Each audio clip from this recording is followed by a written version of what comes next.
All right, the first week of 24 is in the books, and as expected, rates did lose ground slightly over the course of the week, but don't be too discouraged. This was the first week where traders were back from their holiday break and able to digest what has been a very aggressive drop in rates over the last couple of months of the year. So, don't be too concerned. Now, this week's main event was Friday's jobs report. It's certainly a big one, but there was a slew of very relevant economic reports, really Wednesday through Friday, a bit of a mixed bag.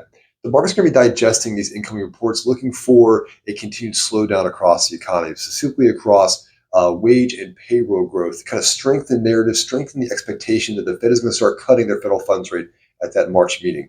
If you look at Fed futures forecasts, they have upwards of 6 cuts over the course of the year, with the first one coming in March. And it's that time frame that has really allowed rates to improve the way they have. They're moving in anticipation of the Fed actions.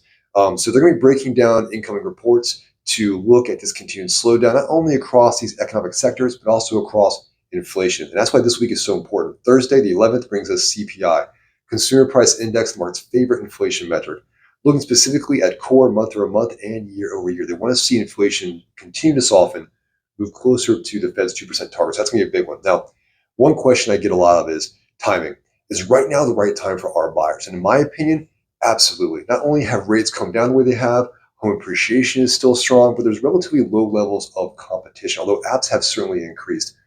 I'm only a part of the group that looks back saying, man, I wish I had taken advantage of the housing market back in the early part of the year. Because look, spring market is going to pick up. I don't see a huge uptick in listing activity, but I definitely see a lot of buyers getting off the fence based on these improvements across rates. So I want to get in now before that gains steam. Because look, increased buyers puts more aggressive offers, upwards of price pressure. So I want to avoid that and get in the market now before that actually kicks off. So you need questions at all about these headlines, about what it means for you and your purchase power, definitely give me a call. Love to talk to you. Have a